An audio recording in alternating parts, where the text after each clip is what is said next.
এখন মনে হয় ইস, সেই ছোটবেলায় যদি আবার ফিরে যেতে পারতাম। কিন্তু চাইলেই কি সবকিছু পাওয়া যায়? যেটা একবার অতীত হয়ে যায় সেটা চাইলেই কিন্তু আর পাওয়া যায় না, কোনো আলাদিনের চেরাগ দিয়েও। একটা সময় আমার ঘুম এত বেশি ভারী ছিল, 10টা 11টা 12টা অব্দি ঘুমাতে। এখন সকাল 7টা বাজার আগেই কিন্তু আমার ঘুম ভেঙে যায়। সকালে ঘুম থেকে ওঠার পর বারান্দায় গিয়ে কিছুক্ষণ পাখির কিচিরমিচির ডাক শুনি, আমার খুবই ভালো লাগে। ঘুম থেকে ওঠার পর আমি আমার এই মানি প্ল্যান্টের গাছগুলো বারান্দায় রেখে দিই একটু রোদ লাগার জন্য। এই যে মাইন্ড ফ্রেশ করার জন্য এইটুকু কাজ তো আমার প্রতিদিনই করতে হয়। তারপর তো যত চিন্তা সবই করতে হয় আমাকে, কি নাস্তা খাবো, কি রান্না করব, সবকিছু। আজকে আমি চিন্তা করলাম একটু পাকোড়া বানাবো, মানে ঝাল বড়া বানাবো। তার জন্য এখানে কিছু বাঁধাকপি, বরবটি, টমেটো, কাঁচামরিচ, পেঁয়াজ সবকিছু কুচি করে নিচ্ছি। শুট করতে করতে এই ফাঁকে হচ্ছে আমার এই ট্রাইপডটা, আমার শখের ট্রাইপডটা ভেঙে গেল।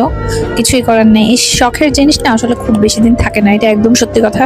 আমার এই ট্রাইপডটা অনেক বেশি হ্যান্ডি ছিল, সহজে এটা যে কোনো জায়গায় আমি বসাতে পারতাম। যাই হোক, কিছুই করার নেই, এটা তো ভেঙেই গেল। তারপর আমি অন্য একটা স্ট্যান্ড দিয়ে হচ্ছে বাকি কাজটা করে নিলাম। যাই হোক, এখানে আমি পাকোড়া বানানোর জন্য সর্বপ্রথম কড়াইয়ের মধ্যে কিছু তেল নিয়ে নিলাম এবং এটা খুব ভালো করে গরম করে নিয়েছি। এই পাকোড়াটা খেতে কিন্তু অনেক বেশি ক্রিস্পি হয়েছিল। এটাতে কিন্তু আমি কোনো ধরনের ডিম ব্যবহার করিনি। এটাতে আমি দিয়েছি ময়দা আর হচ্ছে অল্প করে একটু চালের গুঁড়ি, সাথে দিয়েছি হলুদ গুঁড়া, মরিচের গুঁড়া, পরিমাণ মতো মশলার গুঁড়া আর স্বাদ মতো লবণ। আর এই যে হয়ে যাচ্ছে আমার পাকোড়া। আমার পাকোড়া রেডি। এখন হচ্ছে আমরা খেয়ে নিব। একটা সময় ঘুম থেকে উঠে নাস্তা করে আবার শুয়ে পড়তাম, রেস্ট করতাম কিছুক্ষণ, অথবা ঘুমিয়েও পড়তাম, এমনও হয়েছে। কিন্তু এখন আর সেটা হয় না। নাস্তা করার পরেই মেনলি আমার সব কাজ শুরু হয়। নাস্তা করার পরে আমি আমার বাচ্চাদেরকে একটু টাইম দেওয়ার চেষ্টা করি। এই যে এখানে আমার মেয়ে পটি, আমার মেয়েকে আমি 3-4 মাস বয়স থেকে পটি ট্রেনিংটা দিয়ে দিয়েছি।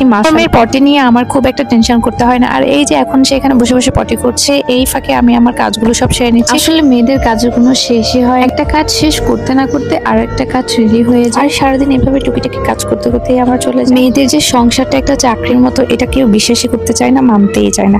শুধু পুরুষরা বাহিরে চাকরি করে, এটাই কাজ। মেয়েরা সারাদিন বাসায় এত এত কাজ করে, এটা কোনো কাজ না। আমরা মেয়েরা যদি একটা দিন এই চাকরি থেকে ছুটি নিয়ে নিই, তাহলে কিন্তু সবকিছুই হজবরল হয়ে যাবে, মানে ডালে চালে এরকম খিচুড়ি হয়ে যাবে। যাই হোক, কেউ মানুক আর না মানুক, সংসার, বাচ্চা কাচ্চা, এই সবকিছু যখন আমাদের, তখন আমাদেরকেই তো সংসারটা সামলাতে হয়। এখন আমার 2টা বাচ্চাই একসাথে ঘুমিয়ে পড়ল, আর এখন আমাকে কাজ করতে হবে সুপারম্যান মোডে, মানে হচ্ছে ফুল স্পিডে আমাকে কাজগুলো করে নিতে হবে। কারণ যখন সে ঘুমিয়ে পড়ে তখনই আমি খুব ভালোভাবে কাজ করতে পারি। ওর সাথে আমার খুব বেশি ভালো লাগে। প্রতিনিয়ত ছোটখাটো জিনিস দিয়ে আমি চেষ্টা করি ঘরটাকে নতুন করে সাজানোর জন্য। আমার মনে হয় প্রত্যেকটা মেয়েরই এটা একটা আমার নিজের একটা সংসার হবে, আমার ছোট্ট একটা ঘর থাকবে, যেখানে আমি আমার নিজের ইচ্ছা মতো সবকিছুই করতে পারবো, নিজের ছোটখাটো ইচ্ছাগুলো নিজের সাধ্য অনুযায়ী পূরণ করতে পারবো। যাই হোক, আমার রান্নাঘরটা হচ্ছে আমার পুরো ঘরের মধ্যে আমার সব থেকে প্রিয় একটা জায়গা। আমার রান্নাঘরটা তুলনামূলক অনেকটাই ছোট, তাই আমি এটাকে আমার মতো করে সাজিয়ে নিয়েছি। আমার এই ছোট্ট রান্নাঘরটা আমার কিন্তু ভীষণ প্রিয়। আমার এই ছোট্ট সংসার